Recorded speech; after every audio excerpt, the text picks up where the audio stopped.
Mrityorma amritangamaya. Om Shanti Shanti Shanti. Page number 7 on your handout. Bhranti matramidam vishwam na kinchiditi nishchayi nirvasana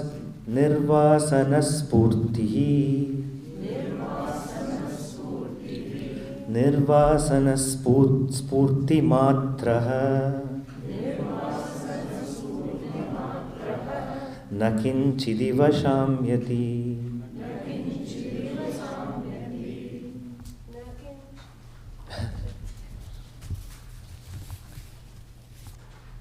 Again, Astavakra is reasserting the philosophical conclusions, the wise insights, the jnanam that he has spoken to us, that Bhranti matramidam vishwam. The entire Vishwa is illusory. Nothing like a solid reality. It's all flimsy. You touch anything, it is changing and gets destroyed in no time. Bhranti matram idam vishwam. It's like the Puranic story, Bhasmasura, a demon got a power that can burn anything. Ultimately, Shiva tricks him to put his hand on himself, and in the process he gets burnt. So including this body, everything is finally going to be bhasma. That's why in the Hindu tradition we have the custom or tradition of applying vibhuti or the ashes on our forehead, only to indicate that all of this world is just this bhasma. It is pre-bhasma, pre-ash. Whatever we are touching, looking at all of it, is pre-ash. That's all. So through that application of vibhuti, we are trying to recognize this fact that everything is just pre-ash. It's in the precondition, that's all. Nothing like solid reality to anything, constantly changing. I often quote this example from Naishkarmya Siddhi. Sureshwaracharya gives a very weird example. He says, hey, suppose, imagine this to be a fruit. Do we have a real fruit? Okay. You can pass quickly if it is there.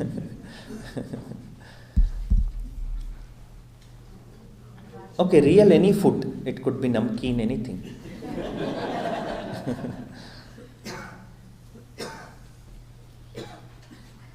Because this illustration will be very loud when I do it this way. In Naishkarmya Siddhi, Sureshwaracharya gives this illustration for us to understand the reality or the nature of this body. He says, what is this? Food. Okay? This is, we are in this line. There is food or apple, and there is this body, and the other side there is the shit, the excreta. So food, body, excreta. So this is food. Then you consume, and what happens to this food? This food becomes this body, part of this body. A digestion process happens, something gets absorbed, and something gets thrown also. So three extremes, three points in this line. Food, body. That's why Upanishad doesn't call it body, it calls it Annamaya, meaning food body. Body is what? But food. So Sureshwaracharya shows 3 points here: food, body, and excreta. So now he asks a question, do you have ahankara, mamakara in the apple? Do you say it's me? Do you say this is me? You don't say this is me. If you start saying this is me, then somebody will call you fool. You don't say this is me.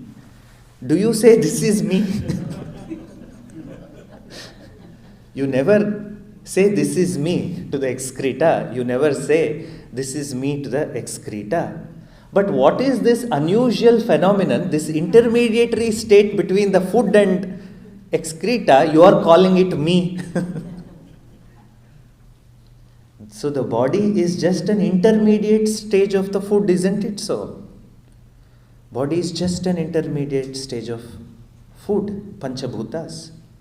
So why so much insistence on me, mine, my life, my desires, my philosophy, my God, my religion, my everything? So that's how flimsy is life when you inquire. Yes, definitely these insights are not available to the naked eye, because what we see is apple, nice fruits, nice vegetables and nice stuff, and body nicely and this and that. So vichara, that's why vichara. Atmecha vyavasaya. Atmecha vyavasaya. It's not coming. What is it? First line of Sadhana Panchakam. Tongue is not twisting, maybe because of the cold.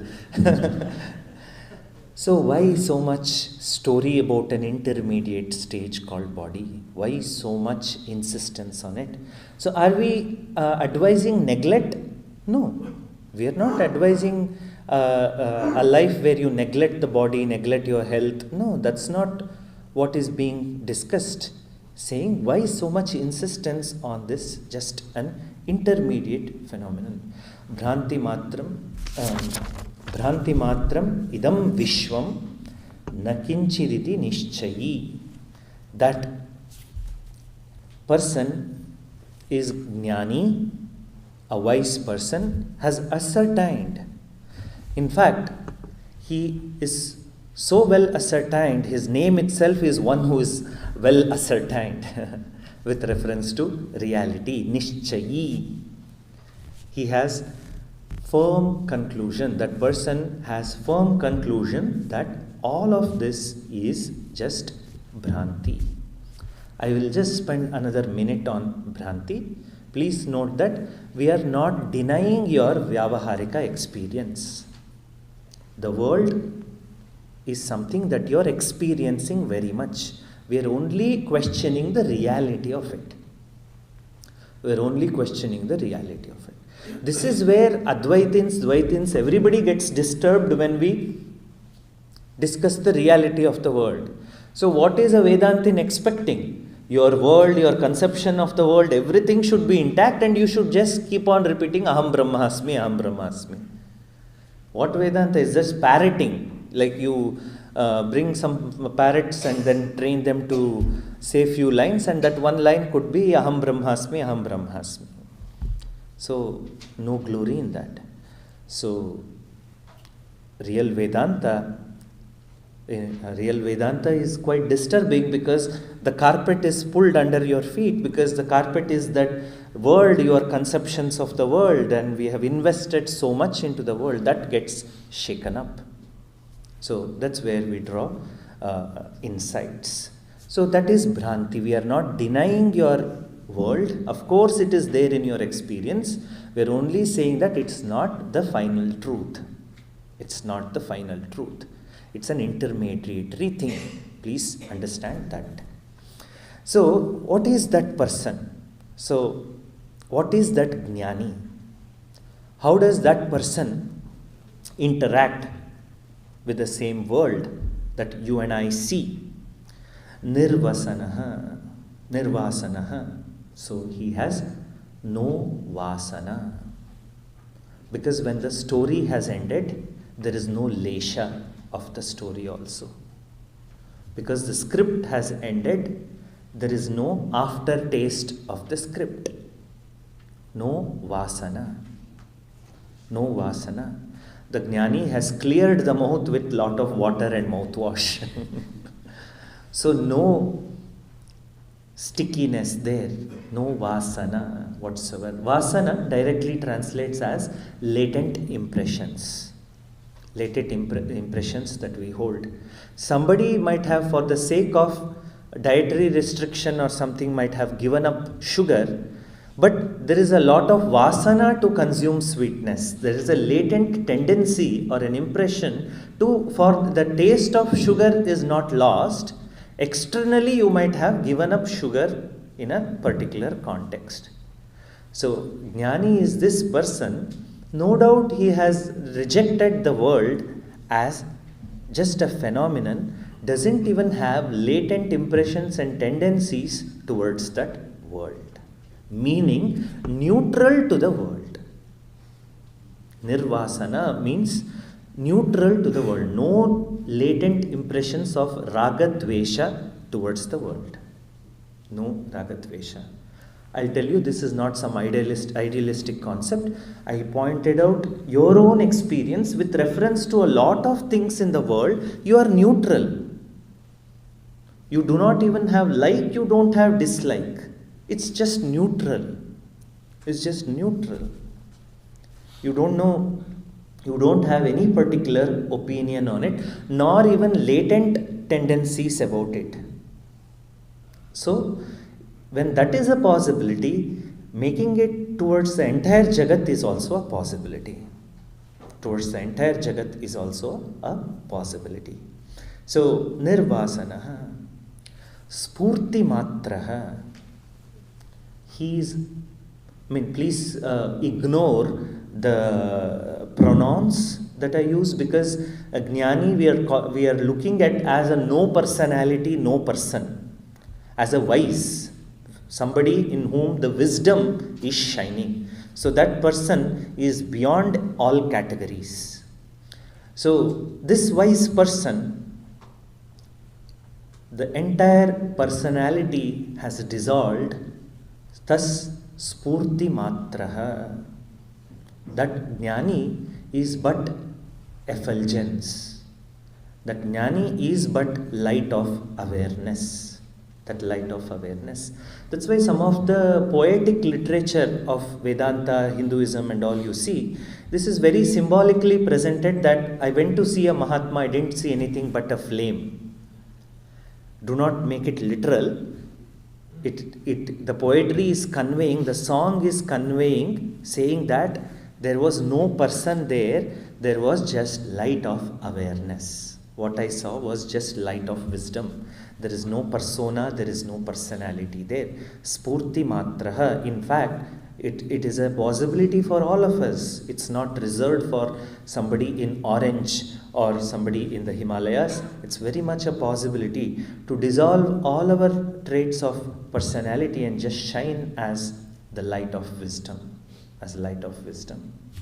So many people you might have experienced in your own life are so giving, etc. If you start talking about them, there is nothing much you can talk about them except what all good things they have done. Meaning it seems as if there is no personality there. All that is there is some action, good actions that person has done in their life. So spurti matraha. So this person abides in nothing except spurti, satta and shamya. Meaning this person has given up everything and finally shamyati, meaning rests. Rests in what? In spurti and nirvasana. This jnani abides and has settled in the profoundness of quietude and without any latent tendencies. Thus, the world has dissolved in this person. The world has dissolved in this person. The world gets dissolved as soon as we dissolve our conceptions about that world. World gets dissolved. That's what this particular verse is saying. Now, from Astavakra, what he pointed out, the philosophical insights, the wisdom about the world and ourselves, what he pointed out, he is now drawing our attention to how it looks, this wisdom looks at the level of embodied living, at the level of a jnani. The same question Arjuna asked, how does a jnani sit? Sitha prajnasya ka bhasha, and all of it. Arjuna wants to know how does a jnani talk, how does a jnani walk, etc. Because when we see all these things in a living, breathing person, then it becomes even more real to us, isn't it so? Yesterday I shared my personal narrative that yes, I was doubting all of it until I saw all these things in Pujya Swamiji. That yes, it is possible to live as an embodiment of love. It is possible that there is no personality. Whatever you see is just external. So it is a possibility we see when we look at the life of Mahatmas. That's why Satsanga is very important. Satsangatve Nissangatvam. Nissangatve Nirmohatvam. With Satsanga, you free yourself from all dussanga, from unnecessary associations. You drop down to having association with Sat alone. Sat is truth. Nissangatve Nirmohatvam. When you have freed yourself from all the unnecessary association, you also free yourself from moha, delusion. Nirmohatve Nischalatattvam. When there is no delusion in the mind, Nirmohatve Nischalatattvam, the tattva, the wisdom, shines steadily in one's mind. Nischalatatve Jivan Mukti. With that wisdom, Nischalatattva, steady wisdom, there is Jivan Mukti, freedom here and now. That's what the verse is saying. In fact, Pujya Swamiji said his whole life, the cause for what he became, what he is Satsanga. At one day, he attended a lecture of Swami Chinmayanandaji, his guru. That's where the whole trajectory started, by associating with a Satpurusha, with a Satsanga, an occasion. So, I think it may be an experience of you all also. Somehow, with grace, we came across the teaching in whatever form, which has led us to pursue this path of self-inquiry and self-realization. So having said this, I conclude this particular retreat with talking a few more things about embodied living, and how to really imbibe this entire wisdom and live in a day-to-day life.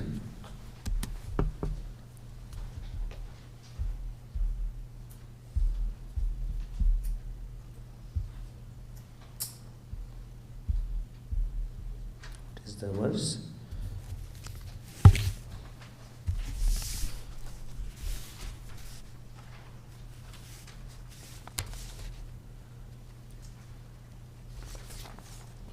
Krutartho nena jnanena ityevam galitadhi kriti pashyan shrunvan sprishan jigran pashyan Shrunvan, Sprishan, Jigran, Ashnan, Aste, Yatha Sukham.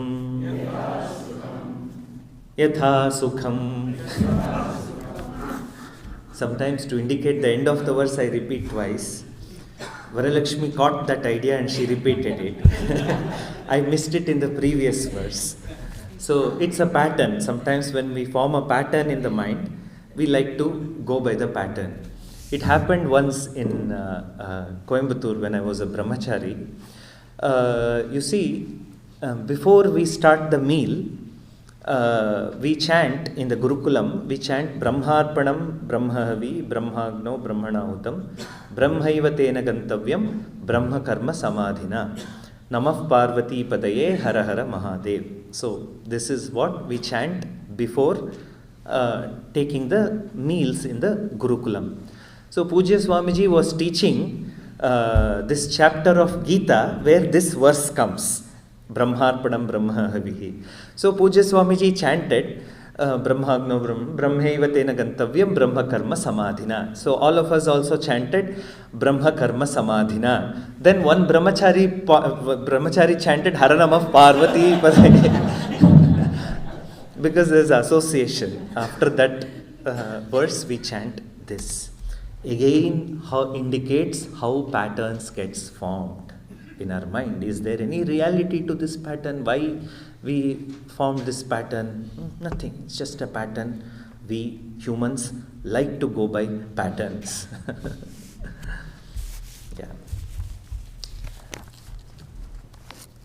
Kritartha. So, having gained fulfillment through this knowledge alone, Anena Jnanena, a Jnani has gained fulfillment through this knowledge alone. Why can't we gain fulfillment by any other means? You all must have discussed in Vedanta classes, and you also chanted to welcome Swami Sachidananda, Na karmana na prajaya dhane na tyage naike amritatvamana. Fulfillment can never be gained by karma or actions and accomplishments. Na karmana na prajaya. Fulfillment can never be gained by progeny, by having son, daughter, or sons and daughters. Ask all the parents sitting here. See, Swamiji, you make all these remarks. What do you know? You are just a sannyasi. Hey, if you had fulfillment, why are you sitting in my class? Na karmana, na prajaya, not by progeny.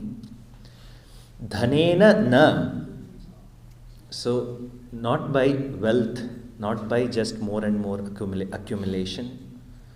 It is only by the tyaga, only by giving up. Only by giving up what? Everything that is impure in the mind, finally transcending that very mind and all its mental conception. That is real vairagya. Real vairagya is giving up the mental conceptions, the story that we hold about life, script we hold about life in our minds. So, Ajnani is one who is kritartaha. So, Upanishad and Gita word kritakrityaha. One who has accomplished what is to be accomplished. What is to be accomplished is freedom. As Vedantins, as spiritualists, we value freedom alone, nothing else. We value scholarship, yes. We value scholarship as an intermediate pursuit. But we don't value that also. What we value finally is freedom alone.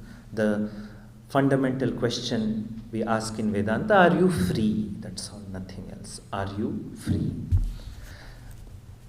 Anena jnanena, and this jnani is one who is established in this jnana alone and has given up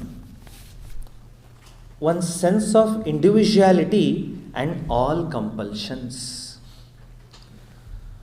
All kritis. So kritis here means compulsions. One who has transcended all compulsions. Compulsions are more and more when we have ragadvesha, and ragadvesha is more and more when a personality is intact.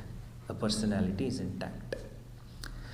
One of the big sadhanas that you can do in Vedanta is to note that what the conception of myself, what I have, is just a myth, a personality.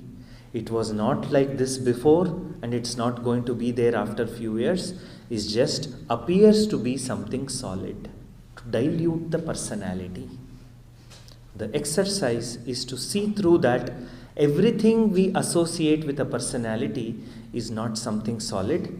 It's only having a dependent existence. Anything you say is dependent on something else. You say, I am Indian, it is dependent on something else. You being in some particular geography. You say American, then that is associated with something else, that being in something other geography.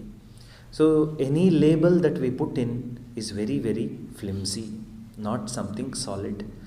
In fact, life happens in such a way, from birth till death we go on accumulating labels. Nama, nama, nama, label, label, label. That's why in Sannyasa Diksha, why a new name is given as a symbolic ritual, meaning all those names and accolades and identifications that you held before this is now going to be dissolved. So that is symbolically done. The question is, have I really done that? Have I really done that? So that is the real sannyasa, that is the internal sannyasa. External sannyasa is the ritual and a particular stage of life. The real renunciation is giving up of all these labels. One need not be a formal sannyasi, but everyone has to be really an internal sannyasi, that is Vedanta. A sannyasi within, that who is disidentified with all labels. So, Galidadhi Kriti. So, this person has one who has no mental constructs and compulsions. No compulsions whatsoever. And this person, again, always one has doubt. So, if I become wise, should I give up this, or should I stop my career? Should I stop my household? This, that. That's why Astavakra is also borrowing same language of Gita. Pashyan, Shrunvan, Sprushan, Jignan, Ashnan. No, you can be in the midst of activity. You can be in the midst of all activities. A few activities are given. Pashyan, as even you are seeing. Shrunvan, as even you are hearing. Sprushan, as even you are touching and experiencing things of the world. Jigran, as even you are sensing the smells in this universe, indicating the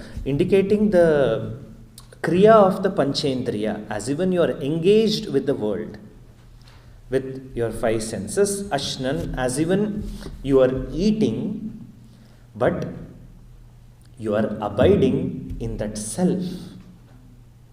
Ya aste yatha sukham. This person is abiding in self, as even all these activities are externally happening.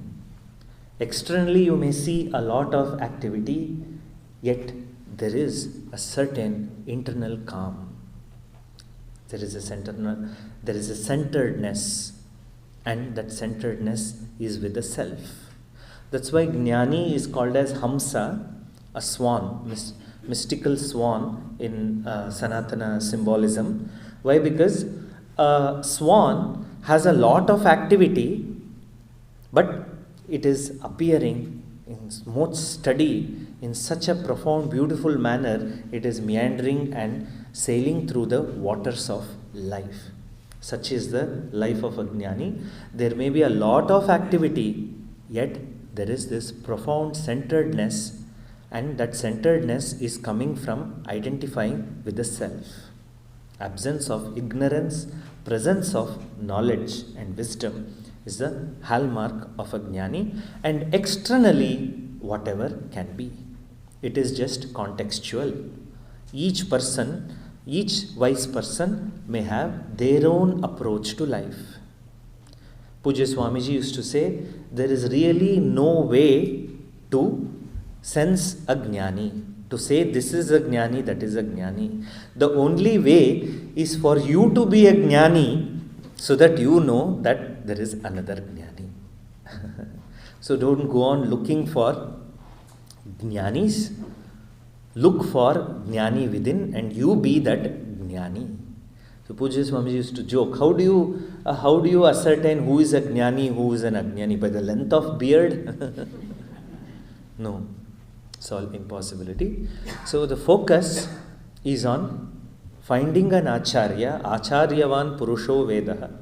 One who has acharya knows the self, meaning one who has a teacher, meaning teaching, one who is submitting oneself to the sadhana of Shravana, Manana, Nididhyasana constantly, so that we make this wisdom as ours. It's no more something external. We are studying all of this to become free, not just to attend more and more classes. The final goal is to be free. Not like the modern medical system where a patient cured is a customer lost. So a student enlightened is not a ashram member lost. Our whole effort is not to keep you eternal student.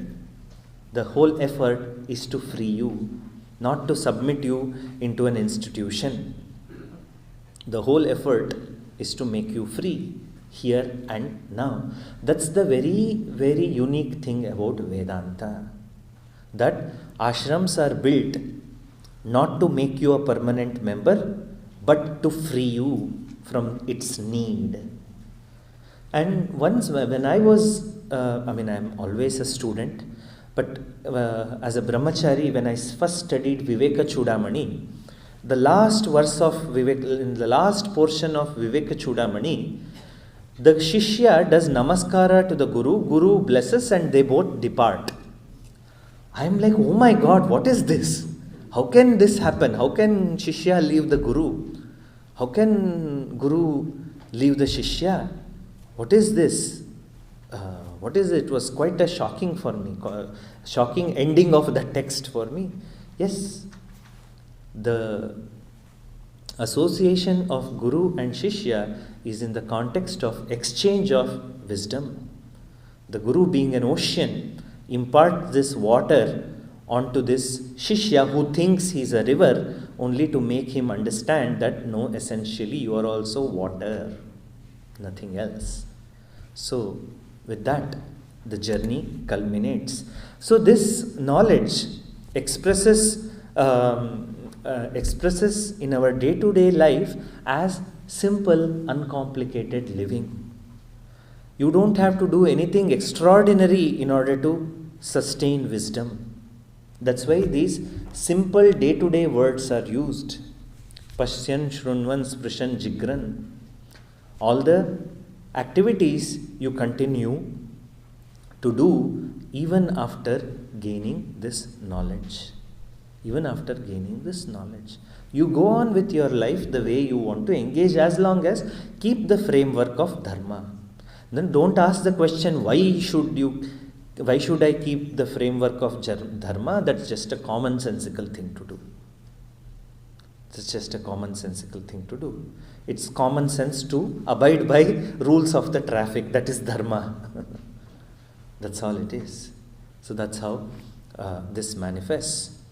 So I conclude this session by bringing your focus that a jnani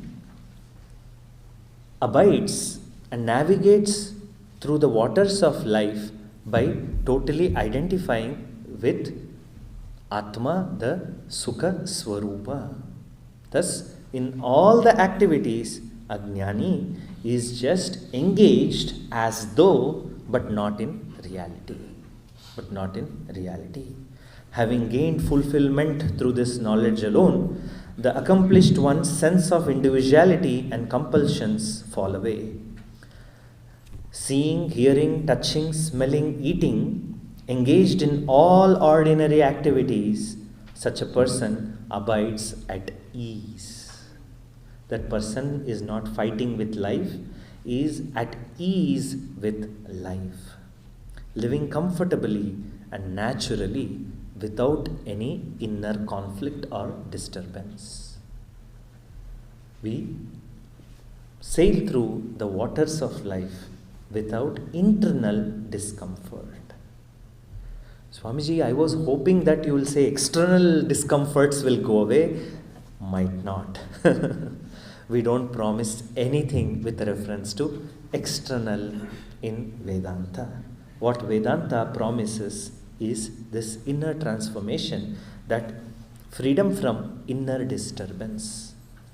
In the Tapatraya, so 3 afflictions, one is Adibhautika, coming from the external environment, Adidaivika, disturbances that may happen in your life because of a hurricane, rain, storm, etc. That might not go away, but definitely what will go away? Adhyatmika tapa, afflictions, troubles arising internally, that won't be present. That won't be present at all. You will develop an attitude in life where you're so resilient, you in every situation in life, in every encounter, you ask, so what? Promotion, you accept. You may even throw a party, nothing wrong, but internally that translates as, so what? You did a great thing, people appreciated, you accepted it, but internally you say, so what? You invested well, you are cherishing the results of it. Everybody is appreciating the hard work, the result, all that it has led to, but internally you always have this dialogue, so what? So what? You made a reservation in New York. What is that? Some Indian restaurant seems to be very popular, the Vikas Khanna's. So you make the reservation, you go there and ate all the things, and then you posted the Instagram pictures. Having done all that, you say, so what? So what? So what? So you discover the utter meaninglessness of the external. Utter meaninglessness of the external. In fact, we ourselves, without Vedanta also, we are experiencing all of this. We are just, we do not have the strength to embrace our own conclusions. So you see, you put so much effort, you spend thousands of dollars and book a Europe holiday. The last day you're waiting to come back home. And the first thing you come back home is, if it is a South Indian, he will search for curd rice. Arey, you wanted to book, you spent thousands of dollars, tens of hours in booking this entire trip, and the first thing you come back and cherish at home is some stupid curd rice. What is this ironic behavior? What is this behavior we all do? What is all this? So, some time back, a devotee came to the ashram in Bangalore, and he said, Swamiji, I'm going to the Europe trip and this, that and all, I seek your blessing. Oh, let it be. Okay, go have a nice trip, I said. So he went to the trip, 12 days or 13 days whatsoever. He came back and said, he met me in other context, then this and that I was speaking. I asked, how was the trip? Swamiji, the trip was so good. Afternoon we had khichdi, kadhi, paneer butter masala, butter naan, salad, this thing. Evening we had idli, dosa, sambar. Second day they even made this one. Third day they even made paratha. Fourth day they even made aloo sabji and puri. All this they made. I said, hey, if you wanted to, if you went there to see Europe or eat Indian food. Because he spent 8 minutes, I counted. He ate for 8 minutes, he spoke of all the dishes that they ate and how good the food was. 2 minutes he said, yeah, it was nice. We saw Paris, we saw Rome and etc. Ironic. We ourselves beat the purpose for which we start anything. We leave home with so much enthusiasm, only wanting to come back to the same place. All of it. Human human life moves in ironic circles, so we break that pattern and become contented. So external doesn't add, external doesn't take away anything from a jnani's life. So somebody pointed out that, Swamiji, please don't use the particle a jnani, because it seems like as if you're saying ajnani. No, probably because of my accent. Yeah, so jnani doesn't see the world as plus or minus. Jnani, a wise person, doesn't look at the world as something which can add into the life or something that can be taken away from life. That's the approach of the jnani. I made a conscious effort now. So life looks easy. All that is required is to come out of this Brahma, Bhranti, delusion and not identify with the external. Finally, I conclude with this story. There was this boy who was coming to satsang in Bangalore, and he used to accompany his mother for every Sunday satsangs. So one Sunday, he used to come at last and collect prasadam, or sometimes be there. One day, he was not seen in the satsang. So Swamiji asked the mother, "Hey, I do not see your boy today." So the mother said, "He's unwell today. He has unwell, so that's why probably he has not come."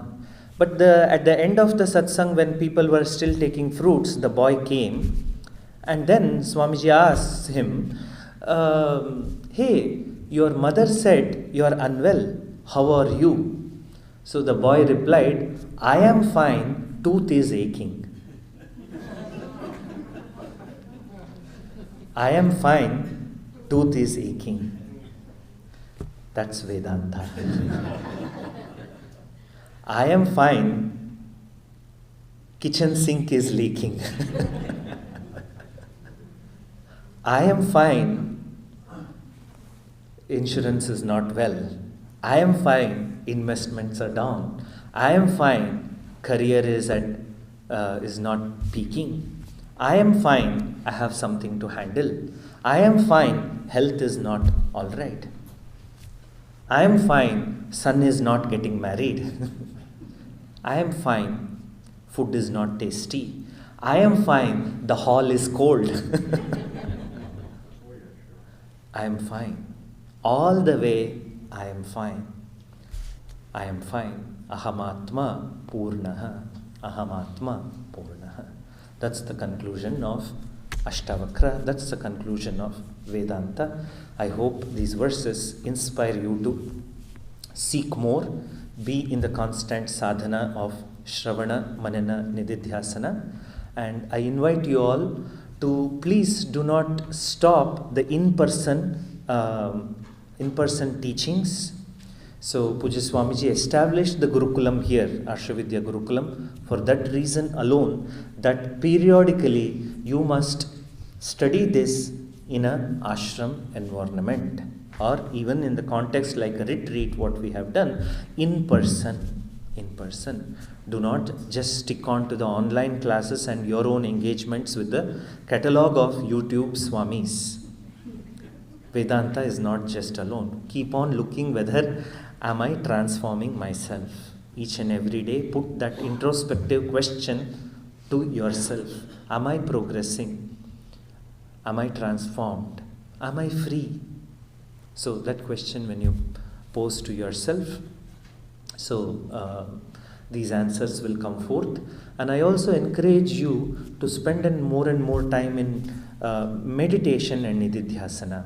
So sometimes I see Vedantins maybe spending considerable time in Shravana, inquiry and all of it, but not enough time in nididhyasana, structured meditations. So please pay attention to that as well. I have a couple of guided meditations recorded. I will be sharing with the team, so you can make it available, those links available to all the satsangis for your benefit. So in this light, I have structured retreats now in Arshavidya Gurukulam, Pennsylvania, which are centered around meditation alone. The upcoming retreat which is just focused on meditation and silence is starting from the 1st of January, which is a new retreat that I have added into the calendar. You may visit arshavidya.org and look at all the courses that we offer. And I will also be offering one more meditation retreat at the later part of the year, 2026. And people with young adults, if they are interested in Vedanta or have some interest, you may suggest the next generation Vedanta retreat. Don't force them. Or, okay, you can force them also, because you seem to force everything else. So why not force this as well?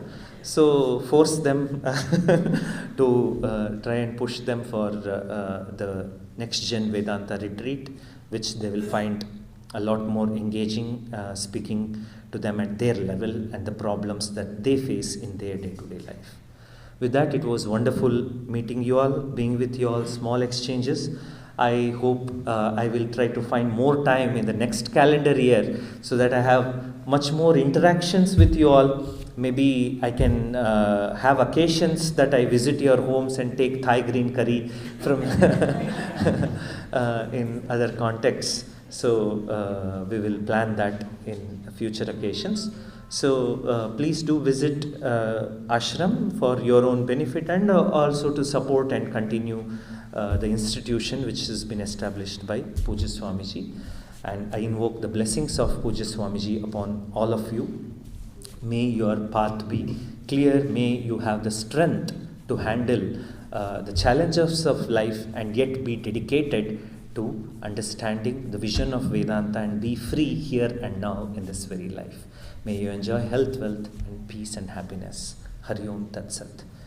Om Sarve Bhavantu Sukhinah, Sarve Santu Niramayah, Sarve Bhadrani Pashyantu, Ma Kaschit Dukkha Bhag Bhavet, Asatoma Sadgamaya, Tamasoma Jyotirgamaya, Mrityorma Amritangamaya. Om Purnamadav Purnamidam Purnat Purnamudachyate Purnasya Purnamadaya Purnameva Vasishyate. Om Shantish Shantish Shantihi. Harihi Om Shri Gurubhyo Namaha. Harihi Om. So, yeah, now it is not yet ended. The floor is open for some more time for Q&A, post which we will break for lunch and Guru Dakshina. Yeah. There is a question, yes.